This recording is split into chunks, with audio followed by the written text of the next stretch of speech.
Good evening. I'm George Latimer, Westchester County Executive, and welcome to the latest in our series of COVID town hall discussions. We'll be together for the next hour here on Facebook Live with a panel of individuals who are very active in the Westchester community, and we'll be talking about the COVID crisis and particularly in light of the disability community. We have all been dealing with the COVID breakout now for well over a year, and there's so many different elements and aspects to it. When we've had prior town hall meetings, we've had the opportunity to pursue some of those different areas. But tonight we have a very esteemed group of colleagues who work in county government and municipal government, and we're very happy that they've taken an hour out of their time. We're going to have some questions for them in the give and take. Carolyn Fortino, who's our Deputy Communications Director, will be, you'll hear her voice, and she'll direct some of the questions to our panelists. I'll follow up a little bit with them as well. And if you have a question and you'd like to put in the chat box on Facebook, you're welcome to do that. We're not going to be able to get to every question tonight, but we'll try to incorporate as much as we can. And then, of course, at the end, we'll give you an email to follow up, an email address to follow up with any additional questions that you have that we'll try to get some answers. So let me introduce my friends who are with us tonight. Probably as much a co-chair of these town hall meetings is our Commissioner of Health, Dr. Charlita Amler.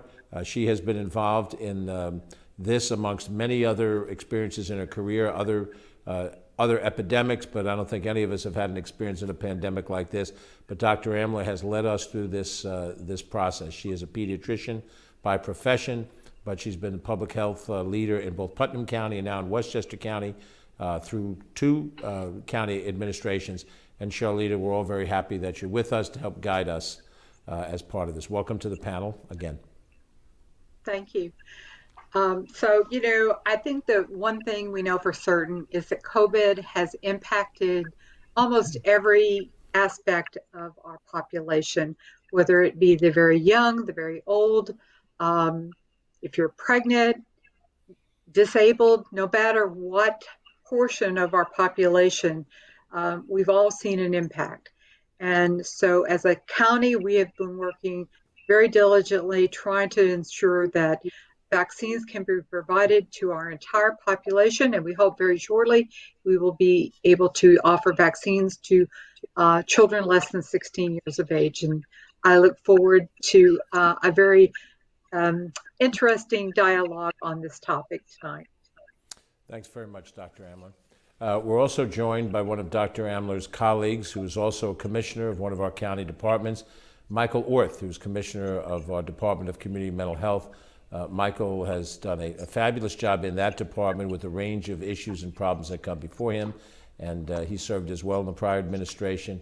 We were happy to see him become a commissioner under our administration, and he, of course, is dealing with many of the impacts of this COVID outbreak. He was the first guest that I've had on Facebook when we go back all those months ago to the first period of time, and he's the only person I know that didn't gain any weight during the COVID crisis. So, Michael, you show your discipline in many ways.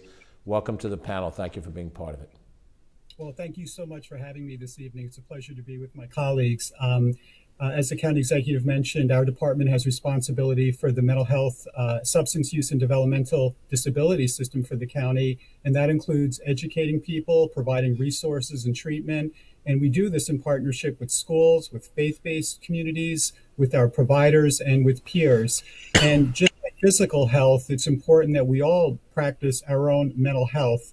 And this past year has been trying on all of us, but there's support out there, there's resources, many different forms of resources that we'll hopefully talk about in a few minutes. So thank you for having me this evening. Thanks for being with us again, Michael. Next, we have our Director of the Office for People with Disabilities, Evan Latania. And Evan has been involved in this area of public policy for a long period of time, and his portfolio ranges widely over a host of different areas. Evan, thanks for being with us tonight. Well, thank you for having me. I look forward to being part of this great opportunity, this Facebook conversation. Basically, our office, we've been working with other departments. We've been working with constituents that give us a call, looking for assistance or direction. And what we have been doing is making the connections for the individual with the specific department, whether it's community mental health, Department of Health, Department of Senior Programs and Services, and making sure that those individuals that are looking for vaccines or transportation, that they're able to get the services that they deserve.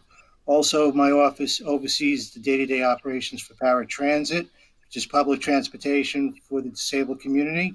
We have seen a drastic decrease in the number of trips that paratransit provides on a day-to-day basis since the pandemic first started, because the disabled community, basically, they took this very seriously, where they stayed home, they sheltered in place, and they just stopped traveling. So we are seeing a little bit of an uptick in transportation and trips again, but we're here to assist in any way possible, and we are just a phone call away. So thank you very much.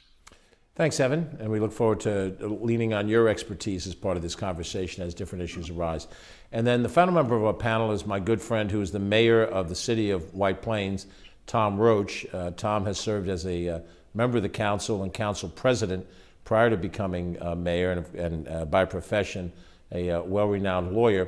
But the challenges of COVID, when we see it from the county level, many times it's even more intense at the municipal level of government, where responsibility for making sure that there's police, fire, sanitation, presence, regardless of the spread of the disease. So, Tom, you take on that responsibility. You've done it now for a decade. You've done it well, and welcome to the panel. Well, thank you, George. And we really appreciate all the work we've done together, the county and the city, to try and get services out to everyone. And it's true, one of the challenges, we are the where the rubber meets the road in terms of services. We still need to get the garbage collected. We still need to have police and fire resources available. And so that was a challenge, certainly initially.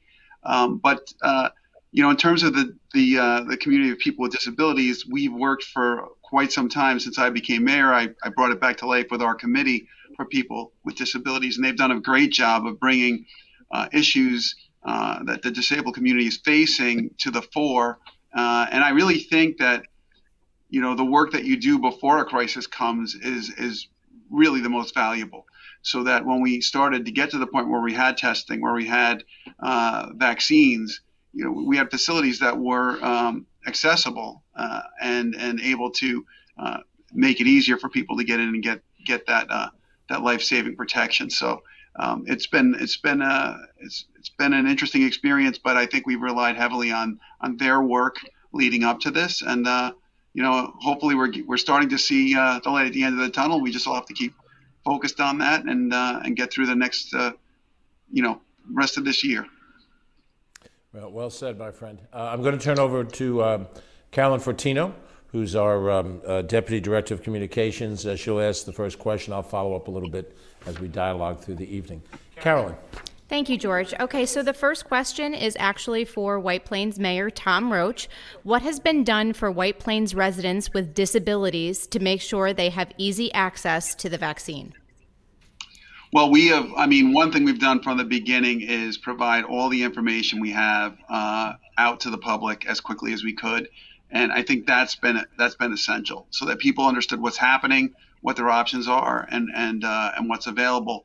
I believe that starting in mid-March, we made a robocall every night for 100 days. And often the call didn't go out till 9 o'clock at night because we were still compiling information. But we wanted to get the information out to everyone. One of the first things that we thought of at the start of this is that we have a lot of residents in our city who are not in a situation where they'll be getting unemployment payments or benefits, that they're already on the edge. We need to provide food. We also have people that were homebound or had difficulty getting out, and we had to make sure that they had food. And so we put together programs to do that. And as I indicated, we've worked over the years to make this an accessible city. And it's never perfect. We always have more to do, but I have been told by people who have moved here that one of the reasons they chose to move here was the accessibility we have in our infrastructure and in our buildings. And so I think that, as I mentioned earlier, is really the key. So getting the information out to people, making sure that people that needed resources that couldn't get out to get them, got them, and just building a community that recognizes that we all have different abilities and different challenges, and make sure that we all get to participate fully in a great city.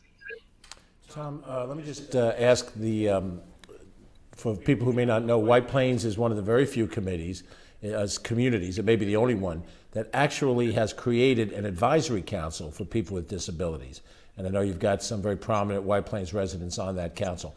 How does that council function in helping create policy in the city of White Plains to help people who are disabled?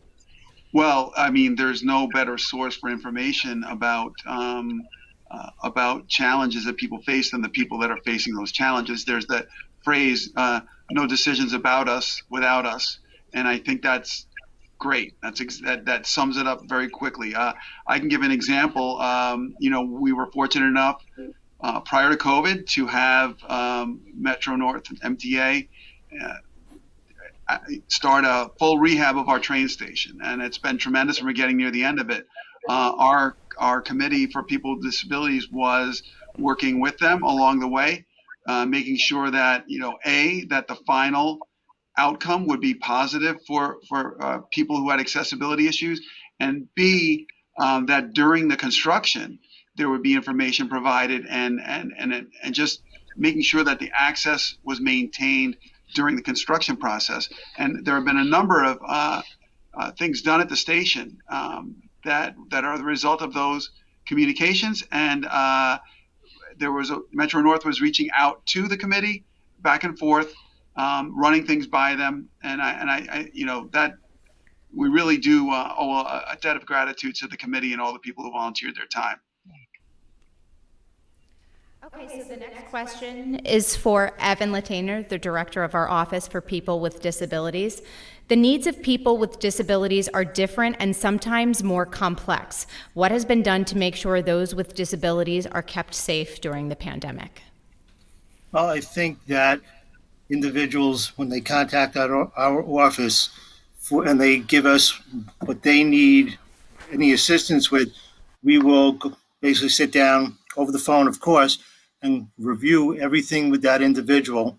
And we will make sure that we can connect them to the appropriate services, whether it's a county department, or it might be one of our 2 independent living centers within the county, Westchester Disabled on the Move or Westchester Independent Living Center, and connect them so they can basically go over the different types of services that they need, they're looking for, and what they're entitled to, and then achieve those so they are safe. And an example would be for us would be paratransit. If a person needs to get from point A to point B, say for the vaccinations, what the county executive has done is he's offered free transportation for people, whether they're seniors or disabled, to go get the vaccine at any given time, 7 days a week. And so that's been very successful. We also, for our registered riders, we are not charging those riders also, so it's a free trip. So that's just some of the things where transportation can come into, which assists a person in the community to get the vaccine and to basically be safe and move forward with their life. Evan, many of the folks who have disabilities, whether it's hearing impairment or visual impairment, sometimes lack the fluency on the computer that may be necessary to get appointments. In some cases, they need specialty equipment to be able to help them communicate through those disabilities. Where do they turn to for help in order to function in a way where so many times all the rest of us have that fluency at our fingertip and thereby can get the appointments and can make the commitments that need to be made? Well, what we've seen is different agencies or departments will assist those individuals who cannot do it on their own independently.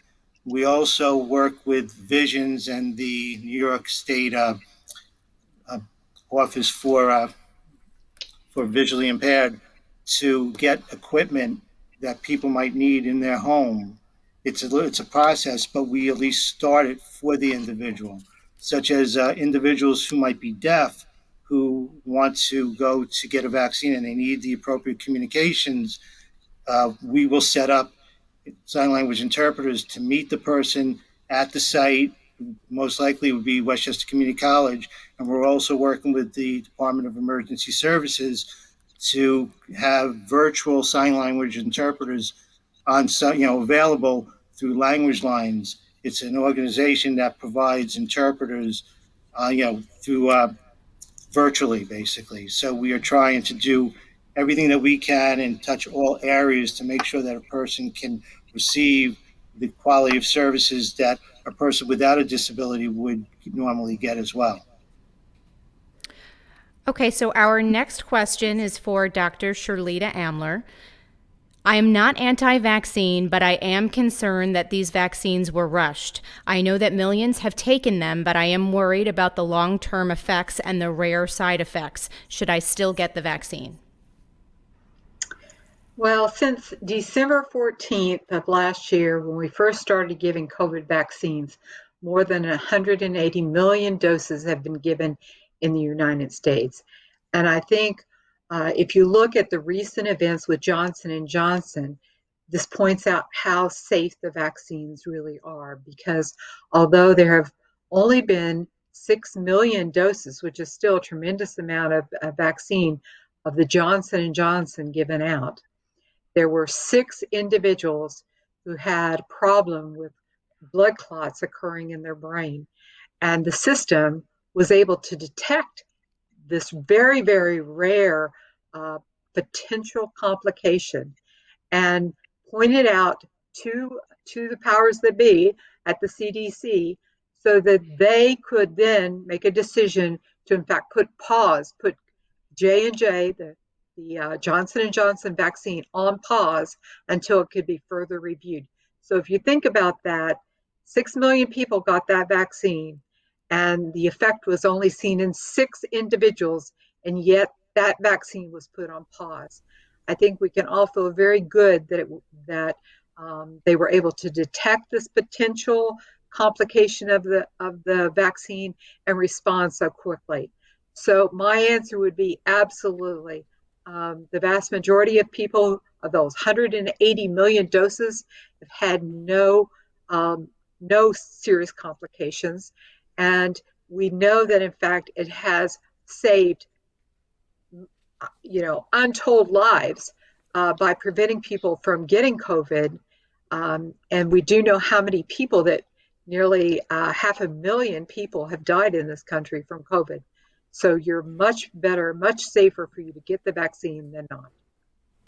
Now, Dr. Hamler, we know that this virus, as is reported, continues to mutate into different forms, and there are new variants that are spreading. How do we know, or how does medical science know that the vaccines that we're taking are still working? And how do we know that they're effective against the variants? Well, actually, CDC receives samples of COVID positive specimens from both hospitals and clinics, doctors' offices from across the country, and they check these samples to see, are there any variants among these samples? And if so, what are the variants? And they're looking for resistance, as well as what are the variants that are being measured. And because of this, we now know that the predominant species of COVID that we're seeing in the United States is the B117, the British variant that was identified first in the UK. So they are constantly monitoring this. They're looking to see, are there new variants being developed, and we just have to keep watching. And they are being very cautious and very diligent in looking for new variants. Okay, so the next question is for Commissioner Michael Orth of our Department of Community Mental Health. Is it normal to feel stressed, anxious, sad, and confused because of the pandemic?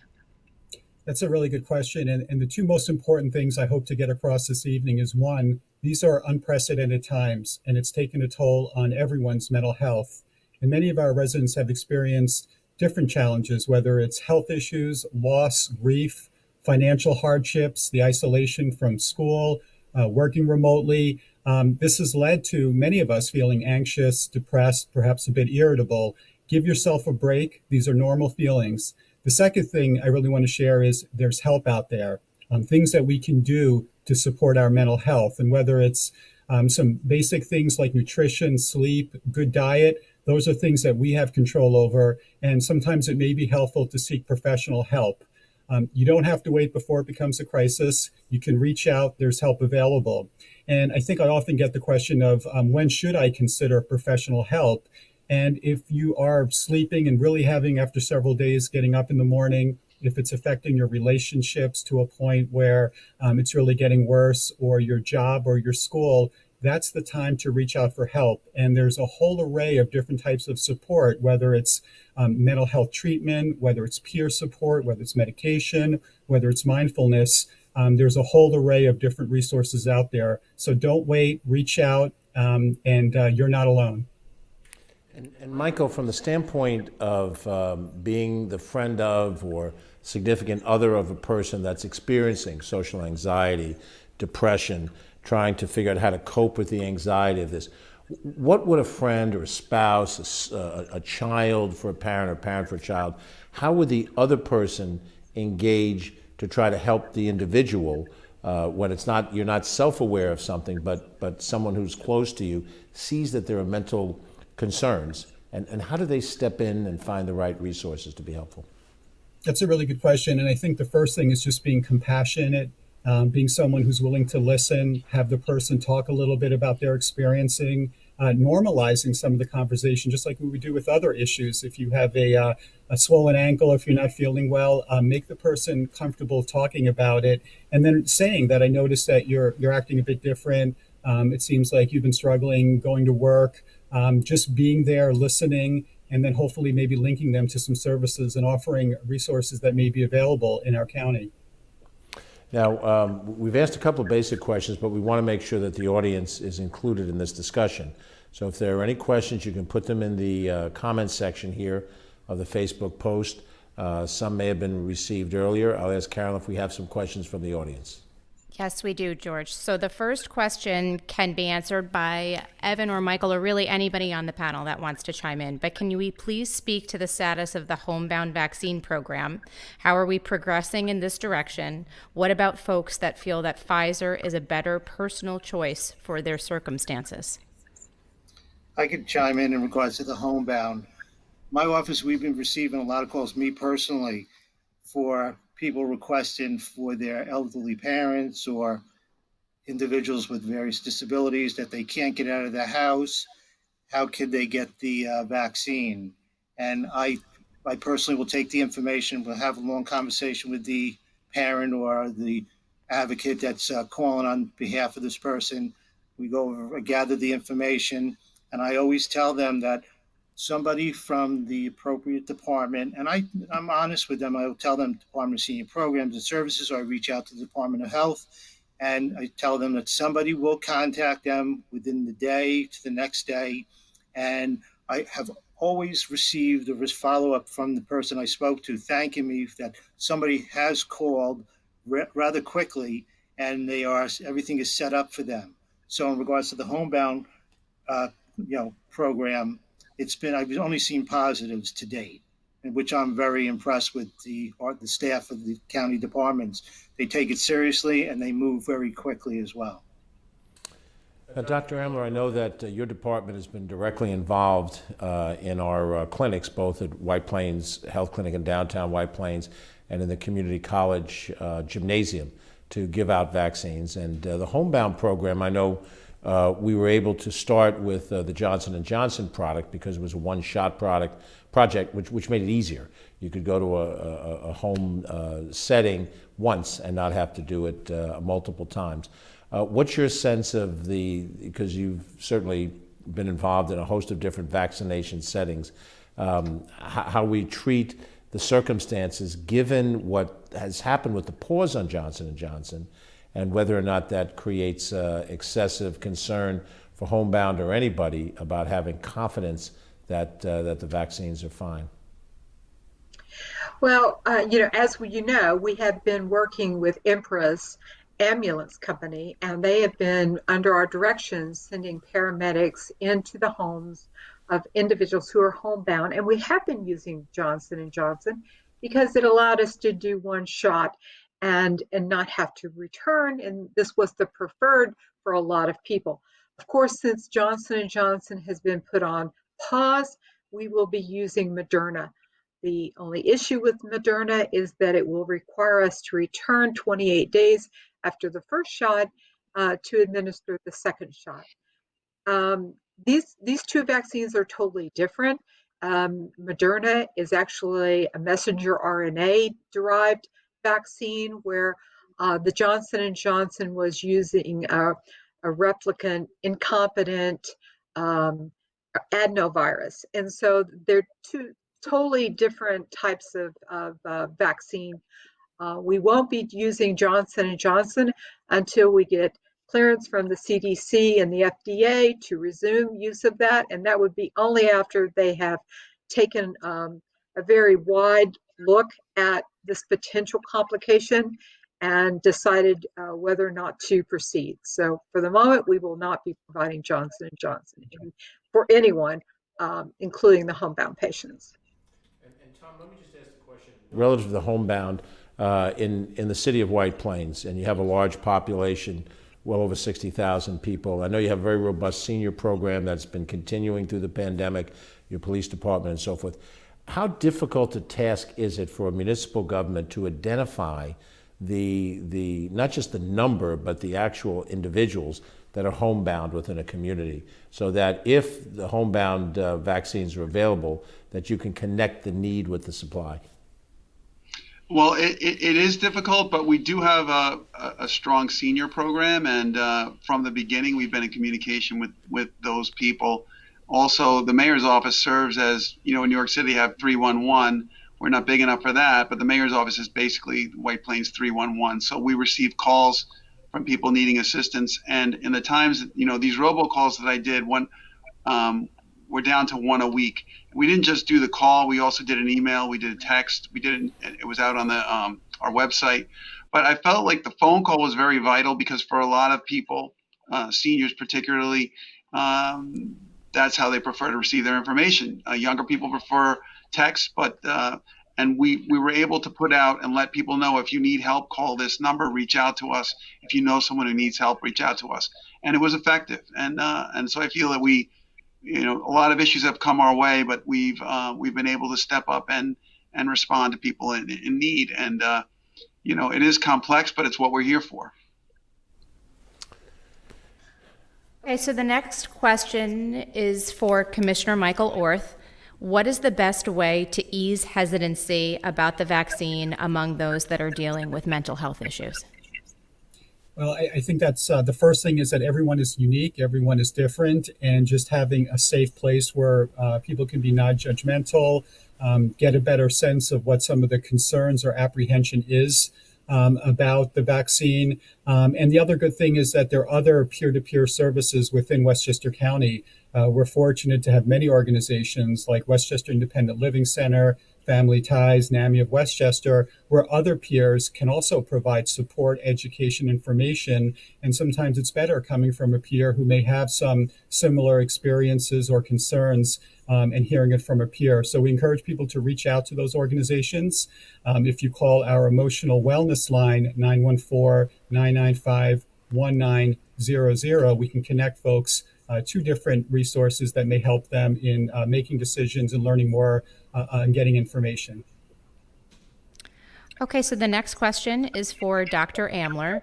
My question is regarding transmission of the virus from vaccinated to unvaccinated people.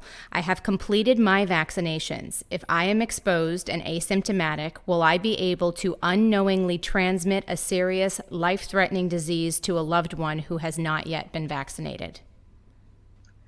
Well, first of all, none of these vaccines are 100% effective. The Moderna and the Pfizer are 95% effective in preventing serious disease and infection in those that are vaccinated. And so, that being said, you can be vaccinated and you can still get COVID. So, even if you are vaccinated, there's always a risk that you could have an asymptomatic case and you could potentially spread it to others, which is why we still recommend that people wear masks, social distance. It's much less a risk, but it's not no risk, unfortunately. And Dr. Ambler, in your observation, we're going into the spring season. People want to be outside more. We've, in essence, been cooped up for a while. There's a lot of pandemic fatigue.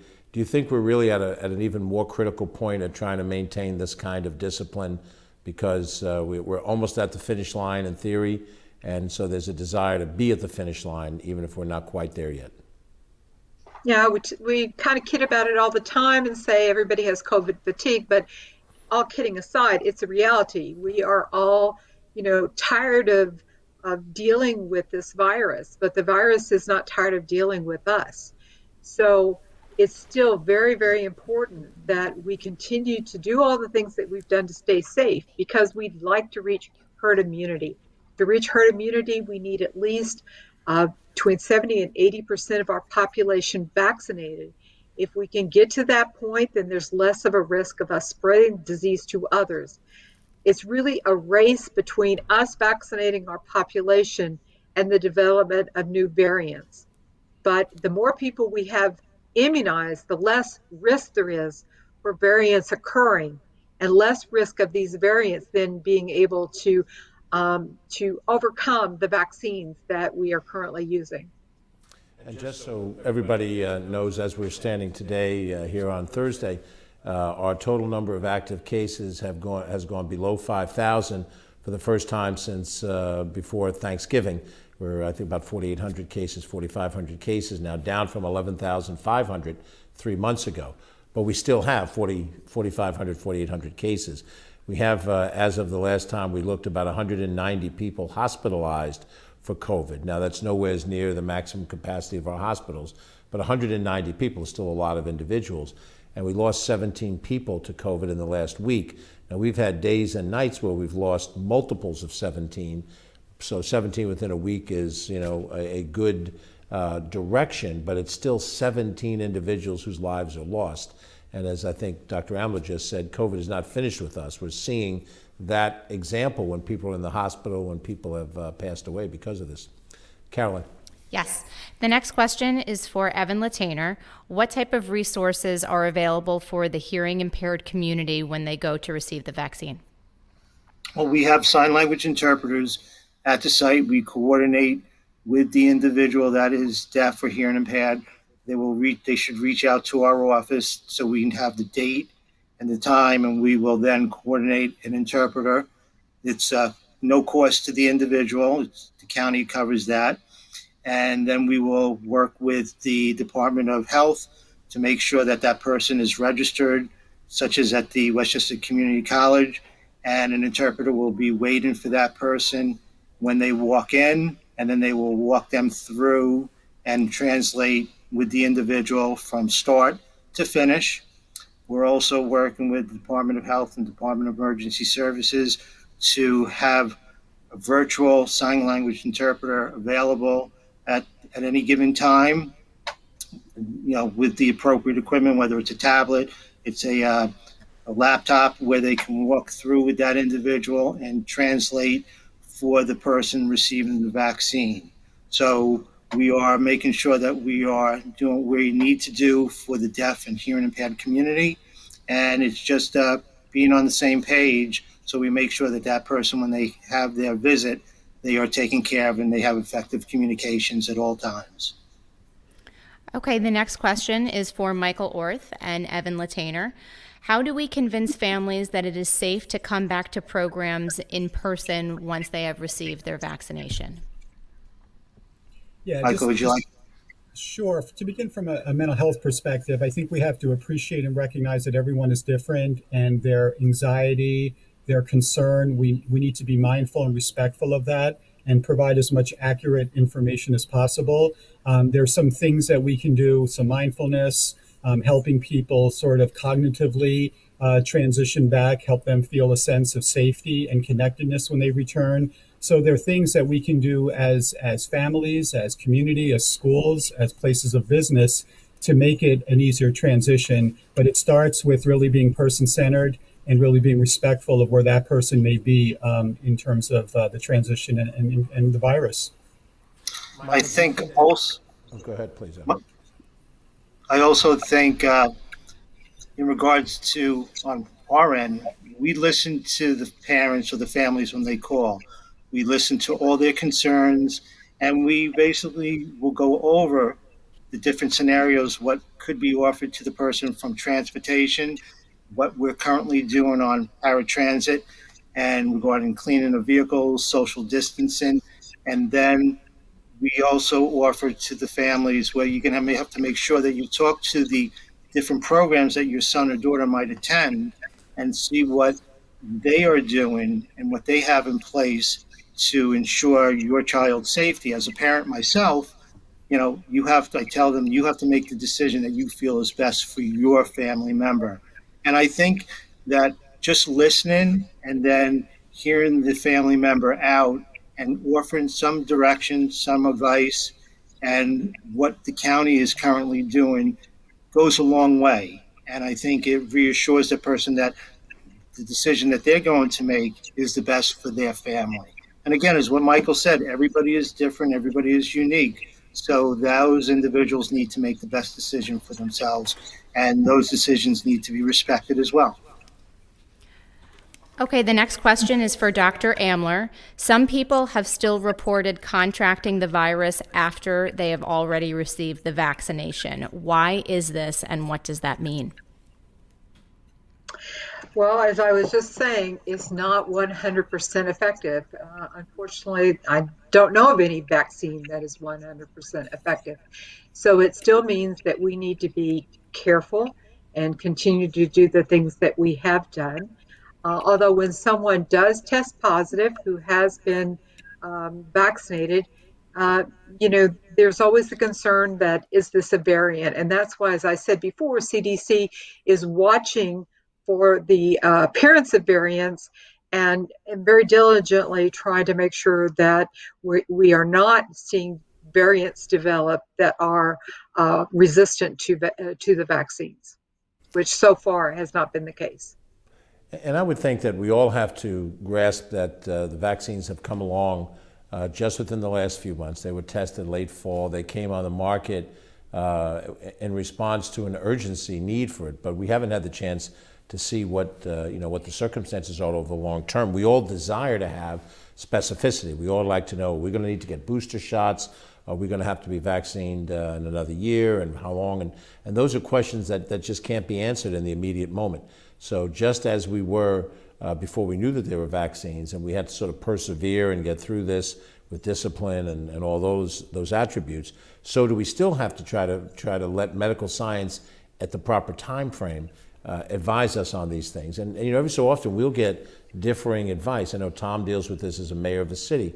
We'll get advice so many days to quarantine, and then it changes. Or here's the rules for restaurants, and then and it didn't happen in White Plains, but it happened in some other municipalities. We're in a yellow zone, now we're in an orange zone, and the flexibility that we have to show is because we've never been down this road in our adult lifetime. And we say that sort of blithely, but it really has real world effects in the way a medical professional like Dr. Amler has to function, mental health professional as Michael does, what Evan does in the disabled community, and Tom and I as public sector executives. There is no roadmap. Nobody handed us a document that said, here's what we did back in the 1970s. You can follow it, and you can have a sense of reliability. I assume, Tom, in your situation, you have your key advisors around you, but you're making decisions in the real world in real time. Yeah, it can get complicated because on the one hand, you have the people who you're concerned. How do we make them, as was said earlier, how do we make them more comfortable with coming back out, with coming out for their vaccine, or after they're vaccinated, with getting out of their homes?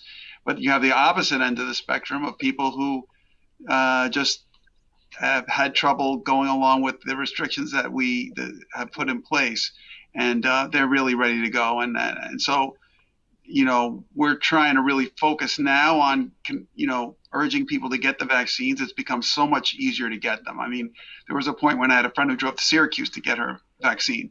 Now you don't really have to do that. And if I wake up at 3 a.m, I check vaccine availability.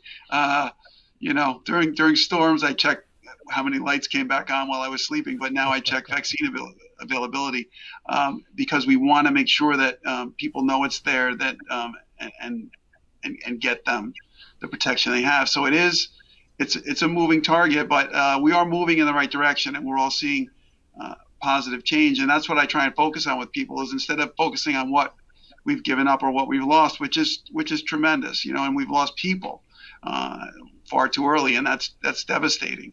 But think of what we're getting back now, where you are able to go to a restaurant, you are able to go to the supermarket and not feel like you're preparing for the Normandy landing, and we're only going to keep that if we all stay and do the things that we need to do, wearing our masks and getting our vaccinations. And I think most people are on board with that. And so we're very hopeful that brighter days are ahead.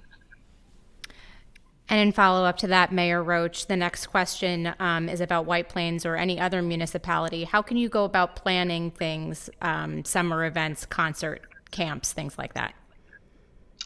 I would say carefully.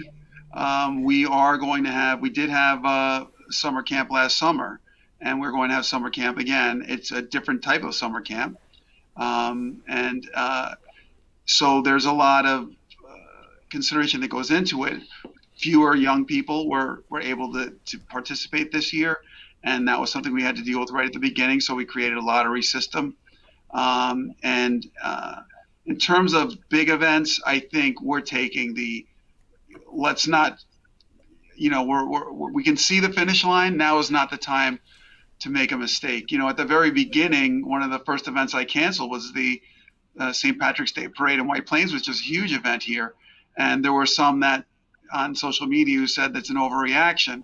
But I had spoken to the director of infectious disease at White Plains Hospital, and he said, well, you have the potential of a super spreader event. And I said, well, no.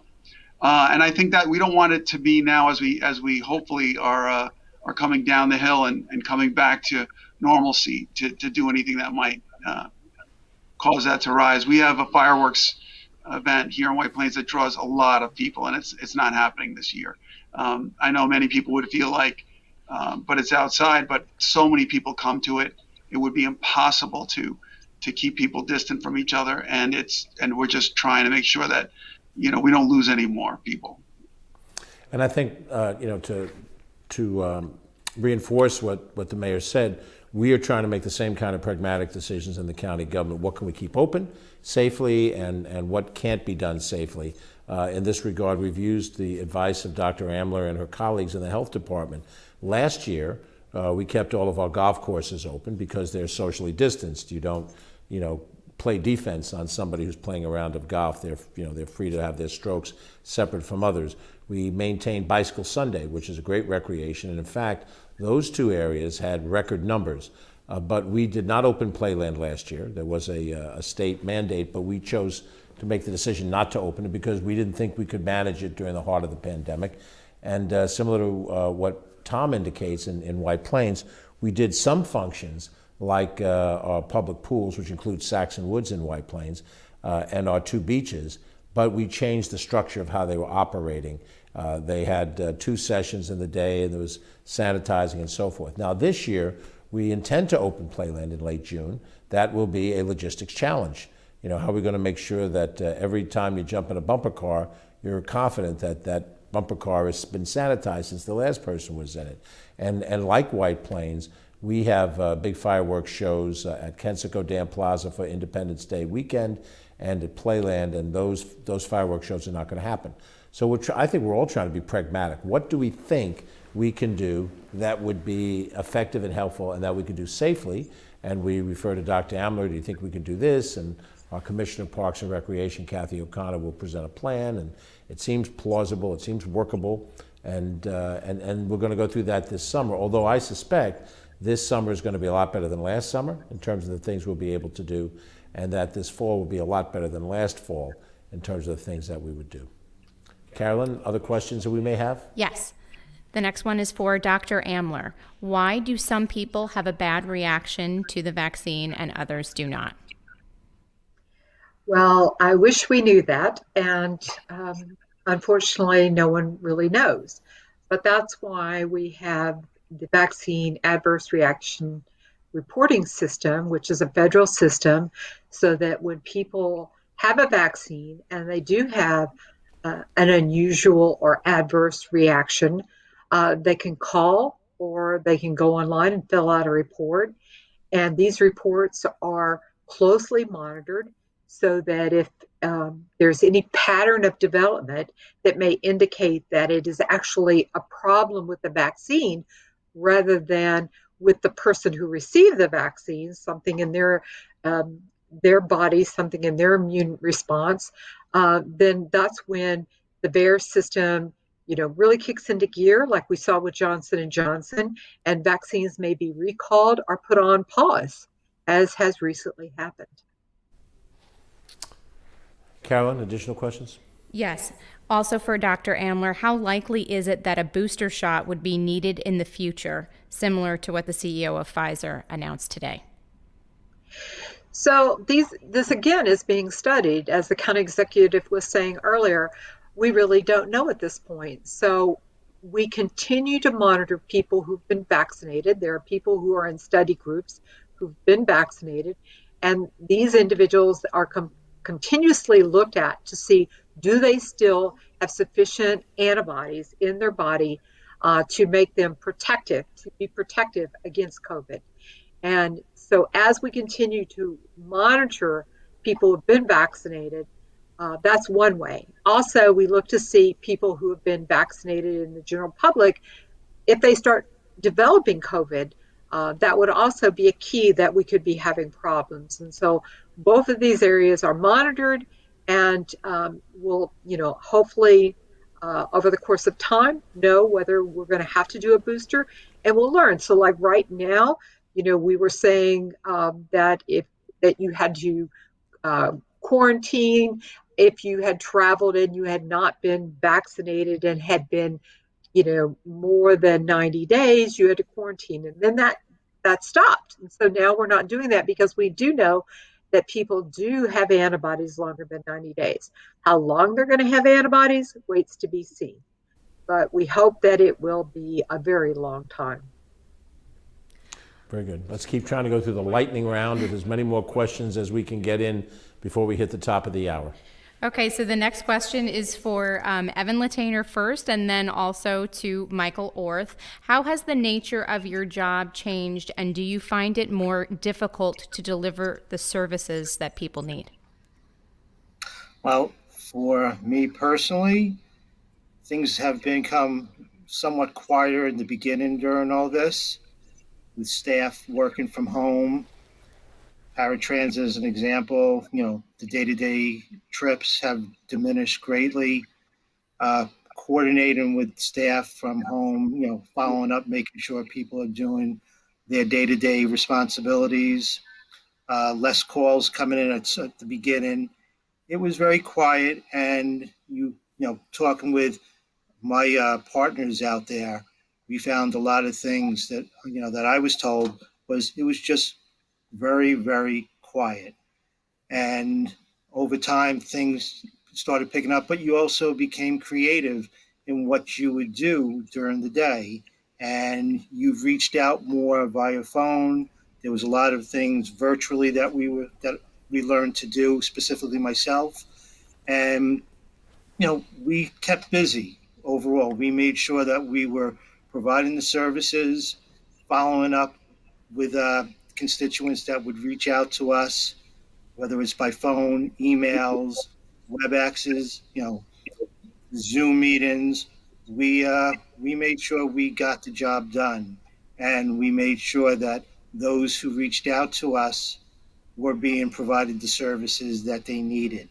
And we did a lot of listening, more so than in the past, with families contacting us because they didn't know what to do, they didn't know where to go, and they were just looking for help. And I think by providing that assistance to them, we made a lot of people's lives better, and we provided answers and direction for them as well. Well, certainly the challenge, as we said earlier, of having these things happen put us under stress in every one of these departments. Michael, you've seen, no doubt, a similar situation in the mental health area. Yes, and as we all know, mental health substance use was a public health crisis even before the pandemic, whereas many health issues, fortunately, have gone down in terms of fatalities. as a nation, over the past few years, we've seen a significant increase in completed suicides, the opiate epidemic, depression, children and adults. And I think with the pandemic, we just happen to have more people utilize these services. We're fortunate to live in a county where our county executive, our deputy county executive, board of legislators have really invested in mental health. And even during the pandemic, there were funds allocated for mental health first aid, so we could recognize signs and symptoms of mental health. There was resources for seniors, for students, for first responders. So we recognized that we had to expand our ability to reach people who hadn't previously utilized those mental health services. And thankfully, there's a vaccine to hopefully wipe away the virus, but the impact on our residents' mental health will be with us for a while. So that investment, that support is something that needs to be a commitment for several years to come. Very good. Carolyn? Okay, next question is a quick one for Evan Latania. Can you please give out the telephone number for paratransit? Yes, it's 914-995-7272. When the person gets in, they press prompt 1, which will take them to a reservationist where they can book your trip. Very good. Next question, Carolyn. The next question is for Dr. Amler regarding virus mutations. Should people be concerned? Well, I think we should all be concerned, because the real concern is, will these viruses mutate to a form that is not, as we said, not susceptible to the vaccines? And so it's a race, and we want to win that race. So we need everyone to get vaccinated as quickly as they can. And that's the key. I have another follow-up question. Is the vaccine more dangerous for those that are physically disabled? No, when people have underlying medical conditions, chronic underlying medical conditions, as many people who are disabled do, we know that this virus can be much more dangerous to them, greater risk of potentially being hospitalized or, even dying. And so if you have underlying medical conditions or you're older, it certainly is really incredibly important that you get the vaccine, because you want to protect yourself. Just because the folks who are watching may not really understand the full scope of some of these different departments, we'll start with Michael. Michael, sort of describe, briefly, what the scope of the Department of Community Mental Health is, what are the key component pieces, and we'll ask the same of Evan and of Dr. Amler. Thank you. We're a branch of county government that has responsibility for the mental health, substance misuse, and developmental disability system. That includes planning for the needs of our residents. We work with over 50 organizations that provide outpatient treatment, psychiatric hospitalization, peer services, and other mental health supports. And we also do it in partnership with other county departments. So we can't do this work without the health department, with social services, probation, and other entities that really reach people. So anything from education to awareness to treatment to peer services, we're responsible under New York State mental hygiene law to coordinate, plan, and make sure we have those resources in place for those who need those services. And Evan, tell us a little bit about your operation in county government. Okay. Well, we're part of the county executive's office. The Office for People with Disabilities is an information and referral office. We get calls from individuals looking for a variety of services within the county, and we will provide those individuals with the information that they need. We'll also make the connections with the appropriate county departments, whether it's social services, senior programs and services, Department of Community Mental Health are examples. We work closely with all departments within the county, whether it's for a request for a reasonable accommodation from county staff. We also work with we coordinate the handicapped park and education program through New York State. Through that, we do a disability awareness program, a Beat Plus program. It's Be Educated About Transportation, where For those two programs, we go into various school districts throughout the county. At this time, we're not because of COVID. We're just starting to talk about doing things virtual now because kids are going back to school, where we talk about a person's day in the life with a disability, the challenges that they come through every day, and also how a person with a disability is just like anybody else. They're just like a person without a disability. They just get through their day a little bit differently. And the Beat Plus program teaches an individual how to utilize the regular fixed B-line bus. Okay, another thing that we oversee is paratransit, which is public transportation for the disabled community. We do all the registrations for individuals who want to join the service. We have over 7,000 plus people on our service. When our service was operating fully, we were doing between 1,200 and 1,500 trips per day. During COVID, we went down to under 100 per day, but we're back up to about 54% of the service, maybe in that area. We also have special events throughout the year. We work with the Westchester Employment Network, which is an employment program or committee through the Access VR, which is a state-run agency for vocational training. We work with not-for-profit agencies such as Joanio, Cerebral Palsy Westchester, ARC Westchester, YAI, in doing supportive employment and employment connections for people with disabilities. We also have in October, which is National Disability Employment Awareness Month. It's a celebration for people who have been employed in. Evan, I'm sorry I'm going to have to do this, but the time frame is, we're running out quickly. I want Mayor Roach to be able to get some final thoughts in, and then we'll close with Dr. Amler. Mr. Mayor, please, any of your thoughts as we complete our hour? Well, I mean, as I know, we all look back on how far we've come since when this started, and a lot of people don't talk about the part that the medical community has really made advances in how when someone does get sick, how they're treated, and it's cleared up a lot of the problems in the hospitals. When I think back on it now, and we were concerned about would we have enough firefighters, would we have enough people to pick up the trash, and how do we keep people from getting sick, and the plans we made. So I think at this point, I'm a runner, and the coach would always say, run over the top of a hill, because human nature is when you get near the top of the hill, you kind of let up. You got to run over the top of the hill. And that's what we have to do now. So I'm just trying to encourage everybody, if you haven't been vaccinated, get your vaccination and keep wearing your mask, keep your social distancing going. And then we'll be through this and get back to the rhythms of life that we all love. I mean, there's people in baseball stadiums, limited numbers, but for me, my personal life experience, that's the rhythm of life that I'm glad to see coming back. Well, thank you, Tom. Thank you, Evan. Thank you, Michael. We're going to give the final word to Dr. Amler to take us to close. Dr. Amler. So the health department, basically, we protect you. We keep the water you drink, the food you eat, and the air you breathe safe to do so. We protect you from rabies, lead. We provide a treatment for TB, sexually transmitted diseases. We provide immunizations. We work with early intervention in preschool, getting children from birth to 5 years of age, the best start they could possibly get in life.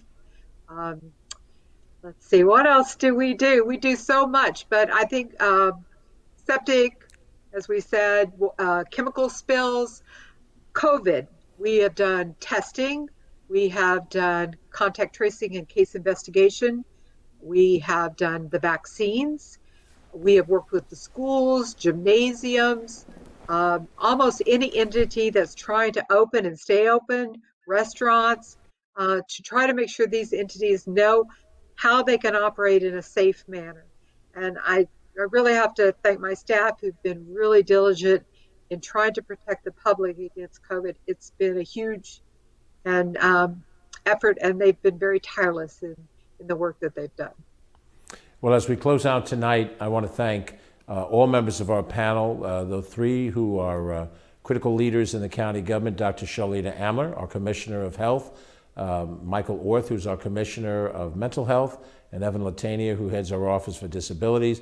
And I want to congratulate and thank my friend, the Mayor of the City of White Plains, Tom Roach. All of you really have done a fabulous job during this pandemic. We work together as partners, and that's how we get through this. I'm George Latimer, Westchester County Executive. Thanks for watching. We'll have another one of these town hall meetings in due time. We'll announce it in advance, and we hope that you found it of some value. Thank you for commenting, and stay safe, and we'll see you soon.